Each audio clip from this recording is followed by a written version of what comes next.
എല്ലാവർക്കും seniors hive എന്ന ചാനലിൻ്റെ വായനശാല സെഗ്മെൻറ്റിലേക്ക് സ്വാഗതം. നിങ്ങൾക്കൊപ്പം ഞാൻ ജ്യോതി ഹരിദാസ്. വായന ഇഷ്ടപ്പെടുന്ന, പുസ്തകങ്ങളെക്കുറിച്ച് അറിയാൻ ആഗ്രഹിക്കുന്ന എല്ലാവർക്കും ഇവിടം പ്രിയങ്കരമായ ഒരു ഇടമാകട്ടെ. Reading make the full man. English philosopher Francis Bacon പറഞ്ഞിട്ടുള്ളതാണ്. വായനയെക്കുറിച്ച് പറയുമ്പോൾ എൻ്റെ മനസ്സിൽ എപ്പോഴും തെളിയാറുള്ളതാണ് ഈ ഒരു വാചകം. നവമാധ്യമ സാധ്യതകളെ മുഴുവൻ ഉപയോഗിച്ചുകൊണ്ടാണ് ഇപ്പോൾ വായന എല്ലാവരിലേക്കും എത്തുന്നത്. ആ ഒരു സാധ്യതയാൽ തന്നെയാണല്ലോ ഒരു പുസ്തക പരിചയവുമായി ഞാൻ ഇന്ന് നിങ്ങൾക്കൊപ്പം നിൽക്കുന്നത്. ഗഗനം ഗഗനാകാരം, സാഗരം സാഗരോപമം. ചാക്യാർ പണ്ട് പറഞ്ഞതാണ്. ശ്രീ VK ശ്രീരാമൻ എഡിറ്റ് ചെയ്ത് മാതൃഭൂമി ബുക്സ് പുറത്തിറക്കിയ പൂമുള്ളി ആറാം തമ്പുരാൻ എന്ന ഈ പുസ്തകം വായിച്ചു മടക്കുമ്പോൾ അതുമാത്രമാണ് മനസ്സിൽ തെളിയുന്നത്. ആകാശവും സമുദ്രവും അനുപമം ആണെന്നതുപോലെ തന്നെയാണ് ആറാം തമ്പുരാൻ എന്ന് പരക്കെ അറിയപ്പെട്ട ബ്രഹ്മശ്രീ പൂമുള്ളി നീലകണ്ഠൻ നമ്പൂതിരിപ്പാട് എന്ന അതികായന്റെ വ്യക്തിത്വവും.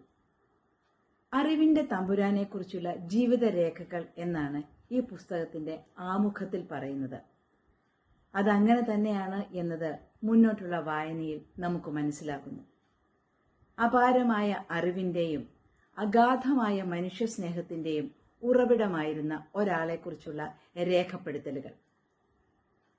എല്ലാ കാര്യങ്ങളെയും ശാസ്ത്രബുദ്ധി കൊണ്ട് യുക്തിപൂർവം മാത്രം നേരിട്ട ആറാം തമ്പുരാനെ ഒരതിമാനുഷികനായി ചിത്രീകരിക്കാൻ സാധ്യതയുള്ള തരത്തിലാണ് ആ മഹാജന്മത്തിന്റെ കാലശേഷം അതിശയോക്തി കലർന്ന കഥകൾ പ്രചരിച്ചു തുടങ്ങിയത്. അതങ്ങനെ ആവരുത്, സത്യസന്ധമായി ആ ജീവിതം തുറന്നു കാട്ടണം എന്ന ചിന്തയിൽ നിന്നാണ് ഈ ഒരു പുസ്തകം സംഭവിക്കുന്നത്. ആകാശം തന്നെയാണ് അതിര്. ആ ചൊല്ല് അന്വർത്ഥമാക്കുന്ന മട്ടായിരുന്നു പൂമുള്ളി ആറാം തമ്പുരാന്റേത്. ചരക സംഹിതയും അഷ്ടാംഗ ഹൃദയവും ഹൃദിസ്ഥമാക്കിയ ആറാം തമ്പുരാൻ ഇംഗ്ലീഷ് വൈദ്യത്തിന് പതിത്വം കൽപ്പിച്ചിരുന്നതേയില്ല. മനുഷ്യന്റെ ആരോഗ്യ പരിപാലനത്തിനു വേണ്ടി ഉണ്ടായിട്ടുള്ളതാണ് ആയുർവേദവും അലോപ്പതിയും എന്നതായിരുന്നു എക്കാലവും തമ്പുരാന്റെ നിലപാട്. മലയാളത്തിന്റെ പ്രിയ നടൻ നമ്മുടെ മോഹൻലാൽ ആറാം തമ്പുരാൻ എന്ന സിനിമയുടെ ചിത്രീകരണ സമയത്ത് പൂമുള്ളി തമ്പുരാനെ കാണാനിടയായതും വളരെ കാലമായി അലട്ടിയിരുന്ന സ്വന്തം ശാരീരിക അസ്വസ്ഥത തമ്പുരാൻ ഭേദമാക്കിയ ആ അനുഭവവും എഴുതിയിരിക്കുന്നത് വായിച്ചു തന്നെ അറിയേണ്ടതാണ്. അതുപോലെയാണ് പ്രശസ്ത വെറ്റിനറി ഡോക്ടർ രാജൻ ചുങ്കത്ത് തമ്പുരാന്റെ ആന അറിവുകളെക്കുറിച്ചും വെറ്റിനറി കോളേജിലെ ഇന്നത്തെ സിലബസിൽ തമ്പുരാൻ വരുത്തിയ മാറ്റങ്ങളെക്കുറിച്ചുമൊക്കെ പറയുന്ന ഭാഗങ്ങൾ. എടുത്തു പറയാനാണെങ്കിൽ ഇനിയും എത്രയോ പേരുടെ സാക്ഷ്യങ്ങൾ.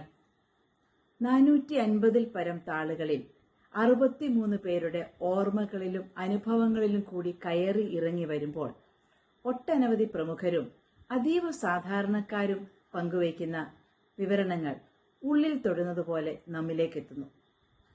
ആറാം തമ്പുരാൻ ജീവിച്ചു വന്ന ആ ഒരു കാലഘട്ടത്തെയും അദ്ദേഹത്തെയും അനുഭവവേദ്യമാക്കുന്ന മികച്ച ഒരു വായന അനുഭവമാണ് ഈ പുസ്തകം എന്നത് പറയാതെ വയ്യ. അക്ഷരത്തോട് വായനയോട് താല്പര്യമുള്ള എല്ലാവരും അവശ്യം വായിച്ചിരിക്കേണ്ടതാണ്. അറിവിന്റെ ആ നിറവിലേക്ക് ഒരു കൈകൂപ്പലോടെയേ ഈ പുസ്തകം വായിച്ച് താഴെ വയ്ക്കാൻ നമുക്ക് കഴിയുകയുള്ളൂ. ഇനിയും ധാരാളം പുസ്തക വിശേഷങ്ങൾ കൃത്യമായി നിങ്ങളിലേക്കെത്താൻ സീനിയേഴ്സ് ഹൈവിൽ ഈ ചാനൽ സബ്സ്ക്രൈബ് ചെയ്യുന്നതിനൊപ്പം ഷെയർ ചെയ്യുകയും വേണം. ബെല്ലൈക്കൺ മറക്കരുത് എന്നത് പ്രത്യേകം പറയുന്നു. മറ്റൊരു പുസ്തക വിശേഷവുമായി ഇനി അടുത്ത എപ്പിസോഡിൽ നമുക്ക് വീണ്ടും കാണാം.